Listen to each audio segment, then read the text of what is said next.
Durante mi intervención lo que me gustaría es explicar un poco cuál ha sido nuestro proceso último de evaluación de riesgos psicosociales, ver en qué medidas estamos trabajando actualmente y algunas de las que consideramos pues, que son buenas prácticas. Permitidme, en primer lugar, que os hable un poco de qué es AXA Assistance España. AXA Assistance forma parte del grupo internacional AXA, y lo que nos dedicamos principalmente es a dar unos servicios de asistencia en carretera, en el hogar, a nivel de salud de nuestros asegurados, de nuestros clientes. Somos una empresa que trabajamos los 365 días del año, las 24 horas. Actualmente estamos gestionando un volumen de 1.300.000 expedientes en total y tenemos una plantilla de más de 1.000 trabajadores.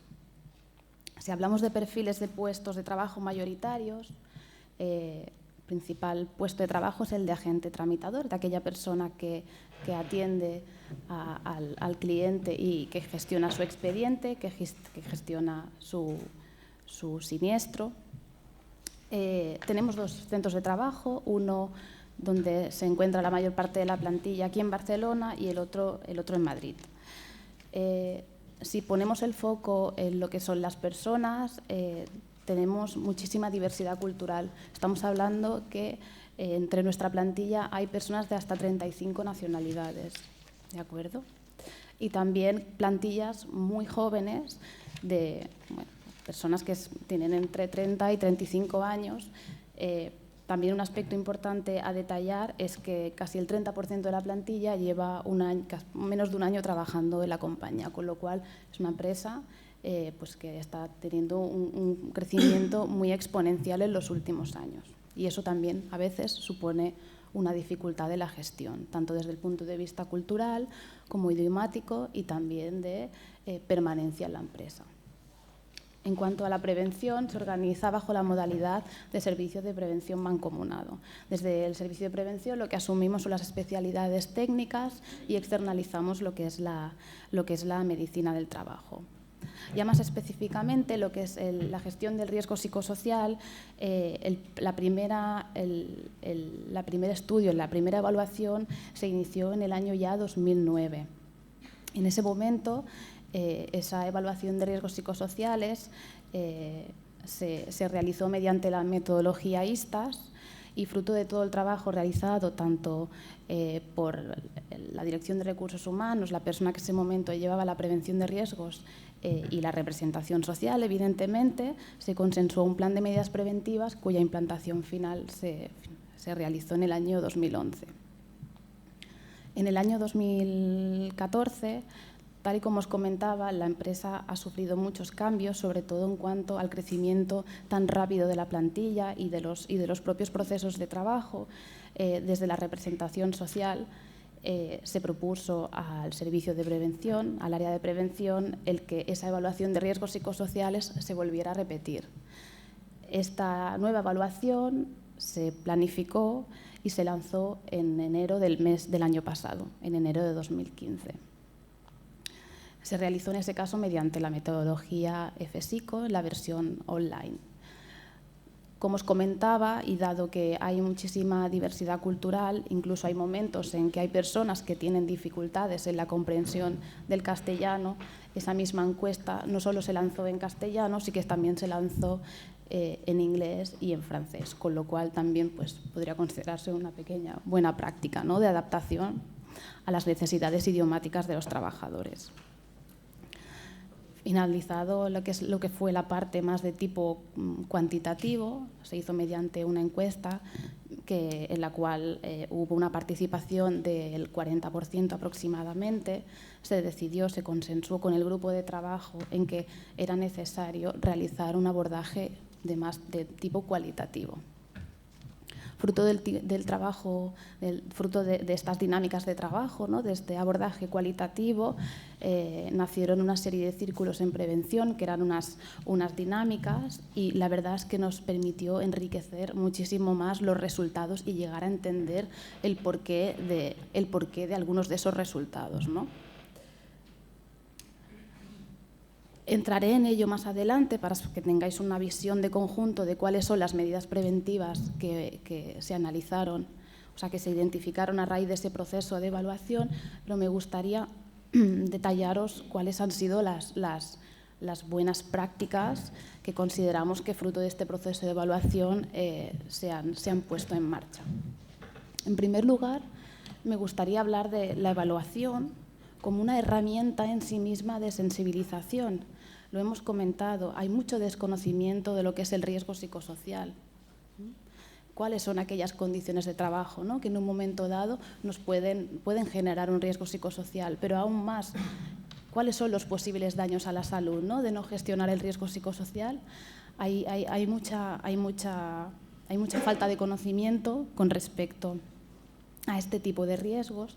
En nuestro caso no nos encontramos con un especial rechazo por parte de la dirección, porque siempre se ha demostrado muchísima apertura y mucha capacidad de querer ir hacia adelante, pero sí que pensábamos que era muy importante que para asegurar el éxito, para asegurar que hubiese una participación muy alta, hubiese toda una estrategia, todo un buen plan de comunicación definido y de sensibilización. En este caso, se dinamizaron muchos workshops en diferentes horarios, para incluso también que pudiesen participar de los mismos pues los trabajadores de los turnos de noche, que son turnos de trabajo minoritarios, o incluso turnos de trabajo de fin de semana.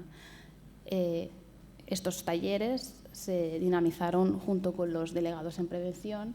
También quiero agradecer que hoy estén aquí entre nosotros, porque la verdad es que sin ellos pues hay cosas que serían muy difíciles, porque pues ellos son unos interlocutores pues estupendos, ¿no?, a la hora de transmitir, de hacer pedagogía, ¿no?, a nivel de prevención. Fue muy interesante dinamizar esos talleres. Después de esos talleres se lanzó lo que es la propia encuesta, el cuestionario online, y una vez tuvimos los resultados preliminares, lo que dijimos es hay que ir un poco más allá y hay que entender realmente, porque al final el cuestionario lo que te dan son porcentajes. Te dicen qué porcentaje de personas han respondido que sienten, perciben que están sobrecargados de trabajo, pero evidentemente hay que intentar entender cuáles son las condiciones de trabajo. Algo que me gustaría criticar del propio trabajo de los técnicos es que no entramos a cuestionar muchas veces el querer conocer los riesgos físicos del puesto de trabajo, que muchas veces ni nos lo cuestionamos, pero sí en cuanto a lo que serían las condiciones de trabajo relacionadas con los aspectos organizacionales, ¿no? Muchas veces hay inquietud e incluso uno se pregunta, ¿pero yo realmente tengo que ir a entender qué es una condición de trabajo relacionada con la organización del trabajo? Pues evidentemente sí, pero también yo creo que en un acto de humildad de los técnicos pues realmente nos damos cuenta que en cierta medida nos falta formación. Como os comentaba, una vez tuvimos los resultados desde un punto de vista cuantitativo, nos planteamos, bueno, ¿y ahora qué? Pues el ahora qué fue dinamizar toda una serie de entrevistas, de grupos de trabajo, en la cual pues también participaron los propios delegados en prevención. Se utilizó la metodología INNERMAP, que en algún momento de la sesión de hoy se ha hablado de ella. La verdad es que era una entrevista muy estructurada que nos permitió pues realmente pues identificar muchísimos aspectos del trabajo que podían en un momento dado pues crear malestar. Y yo creo que ese proceso, ese abordaje de tipo cualitativo, nos ha permitido tener tan claro hacia dónde había que ir con respecto a la implantación de lo que son las medidas preventivas. Con respecto a las condiciones de trabajo, no me importa esconder, identificar cuáles son los principales aspectos negativos pues que salieron reflejados, ¿no? En esta pequeña gráfica lo que veis es qué aspectos del trabajo, qué condiciones de trabajo entendemos que son más susceptibles en un momento dado de causar malestar psicológico o también estrés laboral. En primer lugar, el aspecto más desfavorable que quedó reflejado a través de ya no solo la parte cuantitativa, sino también la parte cualitativa, fueron las cargas de trabajo, ¿vale? La presión de tiempo que el empleado percibe, ¿no? Es decir, cuán rápido tiene que realizar su trabajo pues para poder tirar adelante ese trabajo. Ese fue el principal factor. Segundo factor fue la autonomía, una autonomía mucho más vinculada a la capacidad en un momento dado de tomar decisiones. Pensad que el perfil mayoritario del que estamos hablando, de lo que son los agentes tramitadores, están controlados telefónicamente, es decir, se controla la calidad asistencial, pues porque nuestros clientes quieren que la llamada telefónica se haga en unas condiciones determinadas de calidad. Y eso también genera mucho malestar, ¿vale? Porque también añade mucha presión al trabajo realizado, ¿no? En la medida en que yo no me puedo expresar tal y como naturalmente debería poder hacerlo, pues evidentemente genera un estrés. El tercer aspecto que entendíamos generaba más malestar es el de las demandas psicológicas, ¿no? Es en un momento dado ese esfuerzo cognitivo que tiene que realizar el trabajador pues para, imaginaros, conocer el contenido de todas las pólizas. En un momento dado, cuando le está llamando a alguien preguntando si en su casa le ha pasado, se le ha roto una tubería, esa persona tiene que saber en ese momento dado si eso cubre, si no cubre. Con lo cual hay mucha información que hay que asimilar y también en momentos en que todo cambia, ¿vale? Un cuarto aspecto relacionado. Dejadme que os haga también una introducción también, porque luego veréis una medida preventiva con respecto a las demandas psicológicas. Pensad que nuestros trabajadores depende de la línea de negocio en la que estén dando asistencia, pues en un momento dado, imaginaros, si estamos hablando de asistencia por motivos de salud o incluso asistencia en viaje, muchas veces implica muchísimo trabajo emocional, ¿vale? Pues porque a lo mejor a mí me está llamando alguien que se me ha muerto un familiar en la India, tengo que repatriarlo, ¿vale? Con lo cual, evidentemente, pues muchas veces el cliente también se encuentra en un estado emocional que si el agente tramitador no tiene capacidad de gestionarlo de alguna manera, pues también tiene un impacto, ¿vale? Interés por el trabajador, también era un aspecto un poco ya más global, ¿no? Los tres primeros factores estarían más relacionados con aspectos específicos de cada uno de los puestos de trabajo. En el caso de los siguientes que os voy a detallar serían ya mucho más globales, ¿no? El interés por el trabajador sería uno de ellos, muy vinculado al tema del liderazgo.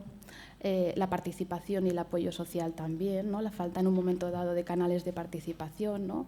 O en qué medida, ¿no? Estamos en una sociedad que tiende hacia la individualización, ¿no? Y pues los empleados cada vez más detectan pues esa falta en un momento dado de apoyo social o de solidaridad profesional entre compañeros. Y era un aspecto también que queríamos poner de manifiesto en el estudio. Desempeño de rol, también lo hablábamos antes, ¿no? Los objetivos de trabajo tienen que estar muy claros, pero en contraposición también cada vez buscamos perfiles de personas que tengan esa capacidad de adaptarse y de ser flexibles, ¿no?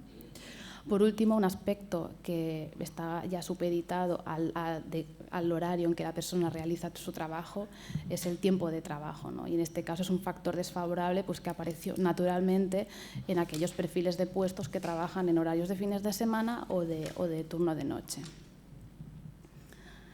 A raíz de la identificación de todos estos factores desfavorables y de los grupos de trabajo y de muchas y muchas reuniones con todos los responsables y también de lo que fue el propio grupo de trabajo de la evaluación de riesgos, nació un plan de intervención psicosocial. Este plan de intervención psicosocial, recordad que la evaluación se lanzó en el mes de enero. Este plan de intervención psicosocial se consensúa, se acaba de aprobar de manera definitiva en el mes de diciembre de este año pasado y es comunicado en el mes de febrero a los trabajadores. Os he identificado las principales medidas preventivas, algunas de las cuales las hablaremos ahora durante la intervención, porque dos de ellas son precisamente lo que consideramos unas buenas prácticas y algunas de ellas muy innovadoras. Por antigüedad en lo que es la implantación de medidas preventivas, dejadme hablar de los talleres preventivos de gestión emocional. Son unos talleres que se gestionaron, antes os hablaba de lo que era el trabajo emocional, ¿no? De la dificultad que tienen los agentes pues, en un momento dado de poder atender a las necesidades del cliente, pero desde otro lugar, ¿no? Porque pues, genera muchas veces situaciones de mucho malestar o incluso de ansiedad, ¿no? El tener que acompañar a ese cliente, pues que en ese momento pues, se encuentra en una situación muy desesperada, ¿no? Porque le está aconteciendo un hecho muy desagradable en su vida y hay que hacer un proceso de acompañamiento, ¿no? Pero desde otro lugar mucho más sereno, ¿no? Que no haya un contagio de esas emociones tan negativas. Estos talleres de gestión emocional se siguen incluyendo en el plan de intervención psicosocial, pero ya forman parte del catálogo de actividades formativas de lo que es el servicio de prevención. Tienen como objetivo pedagógico, sobre todo, el facilitar herramientas a los empleados, pues para que sean capaces, ¿no?, de autorregular y de autocontrolar o gestionar sus propias emociones. Son unos talleres que tienen un éxito absolutamente rotundo y lo seguiremos haciendo durante, yo creo que muchos años, porque la verdad es que la gente está muy contenta. Dejadme hablar de las siguientes medidas, un poco ni que sea por encima. Una de las siguientes medidas en las que ya se está trabajando, y ya de hecho ya está a punto de lanzarse lo que es la política, una política corporativa de selección interna.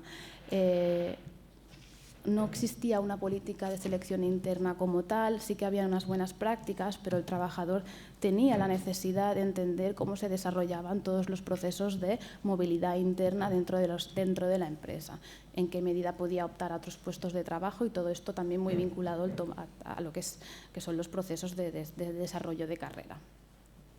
Una de las medidas también que se implantó fue un plan, en las que se está trabajando, es un plan para la mejora de la comunicación interna. Es muy importante el que exista comunicación a nivel de los departamentos. Un departamento que se encarga pues, de intentar alcanzar nuevos contratos, pues evidentemente tiene que estar absolutamente comunicado con el área de operaciones, ¿no? Pues por poner un ejemplo, porque será importante en la medida en que yo empiece a dar cobertura con nuevos servicios, serán los empleados los que tendrán que tener acceso a esa información, habrá que dimensionar plantillas, etcétera, etcétera. Eso es algo en lo que se está trabajando. Mejoras también en recursos tecnológicos, sobre todo en el desarrollo de algunas herramientas. Somos conscientes que tenemos que hacer importantes inversiones en lo que respecta a los aplicativos informáticos. A día de hoy estas inversiones no están presupuestadas en el corto plazo, pero esperemos que a futuro sí que lo puedan estar. Se están haciendo pequeñas cosas que sabemos que no es la solución a todo, pero bueno, gracias al menos al proceso de evaluación, pues hay pequeñas cosas en las que se están trabajando. Una siguiente medida serían los indicadores de salud organizacional. Para nosotros empieza a ser muy importante poder empezar a tangibilizar los cambios que está experimentando la organización en materia de gestión del riesgo psicosocial. Queremos empezar a ver en qué medida hay tendencias que se invierten. Ahora luego lo veremos, porque también la última parte que dedico mi intervención, que es a la de nuevos desafíos, también haré mención a estos indicadores de salud organizacional. Las últimas dos medidas que os voy a comentar están ya relacionadas con lo que considero importantes buenas prácticas. Os quiero hablar del lanzamiento de un estudio de cargas estandarizadas de trabajo. Como os comentaba hace unos minutos, el factor desfavorable de cargas de trabajo es uno de los factores que ha salido más desfavorable, ¿vale?, situándose en un riesgo de tipo moderado, acercándose ya a un riesgo elevado. Lanzamos este estudio ya mismo, de hecho mañana tenemos el primer proceso de toma de datos. Un estudio de cargas de trabajo al final lo que quiere, tiene como objetivo poder cuantificar cuánto tiempo invierte el empleado en realizar su trabajo, ¿vale? Identificamos las propias tareas del puesto de trabajo, identificamos tiempos mínimos, medios y máximos en que ese trabajo puede realizarse y al final, después de todo el estudio, lo que determina es cuánto tiempo en horas al año esa persona va a realizar su trabajo. Entonces, la idea es, con este tipo de estudios, primero, tener una imagen real de cuánto tiempo invierte cada uno de los empleados en realizar su trabajo, pero también intentar consensuar entre todos, entre la parte empresa, en parte de la dirección y por parte de los representantes de los trabajadores, es qué porcentaje de actividad laboral consideramos que es la saludable, ¿vale? Esto a futuro también nos va a permitir pues, poder realizar reajustes, ¿vale? Cambiar procesos o incrementar incluso en un momento dado plantillas, ¿vale? Además, ¿qué nos permite también? El poder cuantificar el rendimiento del empleado, es decir, hasta ahora no teníamos datos claros sobre cuál es el porcentaje de productividad del empleado. A partir de ahora los podremos tener consensuados, ¿sí? Porcentajes de productividad, porcentajes de rendimiento, siempre con criterios evidentemente saludables, es decir, no nos vamos a marcar objetivos altos, vamos a marcar objetivos que entendamos que la mayoría de empleados podrían hacer ese trabajo en condiciones normales. Probablemente nos encontraremos personas pues, que les resulte muy difícil hacer ese trabajo en un tiempo determinado. Serán personas que necesitarán el apoyo de la organización, una cierta formación pues, para poder realizar su trabajo de mejor manera, pero también nos permitirá identificar empleados que en un momento dado pues, exceden muchísimo las expectativas del puesto de trabajo, ¿vale? Y todo esto también muy vinculado con temas de desarrollo de carrera, ¿vale? Por último, como aspectos importantes también a destacar de este estudio estandarizado de cargas de trabajo, que sea también, que pueda utilizarse a futuro también como una herramienta de motivación, de redistribución de tareas. Tal vez pueda detectarse pues, que una persona tiene menor carga de trabajo que otra, ¿vale? Cuando está igualmente preparado, con lo cual una tal vez tendría que asumir menos trabajo y la otra pues asumir un poco más de trabajo, y también nos va a permitir poder plantearnos la realización de inversiones. Si en un momento dado se identifica pues, que hay un determinado proceso en el cual están invirtiendo mucho tiempo los empleados y no aporta valor añadido, tal vez ese proceso se pueda automatizar. Entonces, en la medida en que yo puedo identificar horas de trabajo anual de un determinado equipo de personas y comparar qué me costaría implantar ese proyecto, yo podré ser capaz de también poder tomar una decisión sobre la conveniencia de implantar ese proyecto o no, ¿sí? Para que veáis un poco las múltiples posibilidades de lanzar un estudio de este tipo.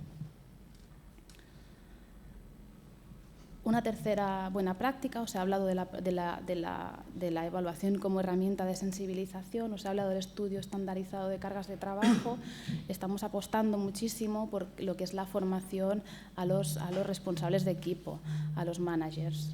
El año pasado ya se lanzó una formación específica a los managers sobre liderazgo en general, sobre cuestiones relacionadas con fijación de objetivos, desempeño. Este año esta formación va a seguir haciéndose, pero es que además se le añade un nuevo itinerario formativo que es la formación en liderazgo saludable. Por último, me gustaría hacer un poco de reflexión, ¿no? o de poder transmitiros cuál es nuestra visión del riesgo psicosocial y hacia dónde queremos ir. Pensamos que hasta ahora, a día de hoy, la gestión del riesgo psicosocial siempre se ha orientado hacia qué hago yo para prevenir el estrés, ¿no? Siempre estamos hablando de estrés, de técnicas de afrontamiento del estrés. Nosotros vamos un poco más allá, ya estamos empezando a hablar de lo que es el engagement, ¿no? Y esa capacidad del trabajador de sentirse comprometido con su empresa, pero sobre todo con su puesto de trabajo. Queremos fomentar plantillas de empleados pues, que sientan que el trabajo que desempeñan pues, supone un desafío positivo y una oportunidad de desarrollo, pues, disponiendo siempre de los recursos y pues, formación necesarios, ¿no? Cuando hablamos de desarrollo, siempre es un desarrollo que consideramos seguro, ¿vale? No te vamos a lanzar, a asumir nuevos retos si no te estoy formando y no te estoy facilitando los recursos necesarios pues, para realizar este trabajo. En segundo punto, un segundo nuevo desafío con el que estamos trabajando, que ya antes os he comentado que estaba incluido dentro de lo que es el proceso de evaluación psicosocial, es el que seamos capaces de identificar indicadores de salud organizacional, ¿vale? Identificar indicadores. Durante la sesión de hoy se ha hablado de varios. Estos que os indico, pues en general son repetitivos, pero estaríamos hablando del absentismo, de la productividad relacionada también con el estudio de cargas de trabajo del cual os hablaba, de la rotación. La rotación el indicador de rotación es tan importante, pero es que es incluso mucho más importante que el del absentismo. ¿Por qué? Porque no hay cosa que perjudique más a una empresa que es que haya trabajadores que se quieran ir de esa empresa. Ese es el principal indicador. El indicador que te tiene que hacer saltar todas las alarmas es aquel que te está diciendo en una entrevista de salida que los trabajadores se van porque el puesto de trabajo no cumple con las expectativas. Entonces, algo se está haciendo mal, ¿sí? Un siguiente indicador serían el de las quejas o incidentes psicosociales. También se ha hablado aquí de lo que es la gestión del acoso en el ámbito laboral. Nosotros creemos que también tenemos una visión muy innovadora, ¿no?, de lo que es la gestión del acoso. Nosotros le llamamos siempre indicadores, incidentes psicosociales. Siempre vamos a intentar, en la medida de lo posible, que cualquier situación de conflicto en el ámbito laboral se gestione de manera temprana, porque el tener que gestionar una situación de acoso quiere decir que dentro de la organización han fallado muchísimas cosas y es algo que no se puede permitir. Por último, también, como indicadores, pues el hecho de que tengamos servicios médicos asistenciales nos hace que podamos tener indicadores de número de personas que en un momento dado pues, visitan a los médicos de empresa por cuestiones relacionadas con un malestar psicológico de tipo laboral, ¿vale? Ese universo de indicadores, al final, lo que nos va a poder ayudar es a ver cuál es la tendencia que sigue la empresa con respecto a una serie de variables. Yo siempre le llamo de ponerle el termómetro a la organización. Por último, y relacionado también con el estudio estandarizado de cargas de trabajo, queremos planificar el trabajo de manera más saludable. Hasta ahora no hemos tenido las herramientas, ¿vale? Ahora que las vamos a tener, es muy importante que una vez se haya identificado cuál es la situación real con respecto al dimensionamiento de los puestos de trabajo, pues podamos ser capaces de introducir nuevas mejoras en muchos aspectos, ¿vale? Y yo creo que eso va a ser un aspecto muy, muy, muy enriquecedor. Por último, también me gustaría hacer la reflexión, antes lo apuntábamos, de cada cuánto hay que hacer, ¿no?, una evaluación de riesgos psicosociales. Yo estoy más por la labor de monitorizar en continuo la situación de la empresa, o incluso que en este caso ya se está trabajando mediante encuestas de clima laboral. Nosotros una vez al año se realiza una encuesta de clima laboral, pero sí poder empezar a trabajar pues, encuestas de engagement, ¿no? Antes hacía referencia a Gallup, ¿no?, una institución que está trabajando para fomentar a nivel de consultoría todo lo que es el engagement. Yo soy una fiel admiradora de lo que es el engagement, que de alguna manera estás monitorizando siempre en continuo el hecho de que el puesto de trabajo cumple con las expectativas del trabajador. Y es muy difícil que exista estrés laboral cuando un empleado se siente perfectamente alineado con el trabajo. Siente que el trabajo supone un desafío, pero supone un desafío de tipo positivo, ¿no? ¿Por qué? Pues porque es estimulante, ¿no? Alguien puede estar estresado de manera negativa cuando siente que su trabajo es estimulante, que cuenta con las herramientas necesarias, que cuenta con la formación. Mi opinión es que no, ¿no? Entonces estamos un poco por esa apuesta de innovar y de no pensar tanto el proceso de evaluación de riesgos psicosociales, sino con herramientas que de manera periódica pues, nos permitan saber el grado de compromiso de los empleados con respecto a la organización.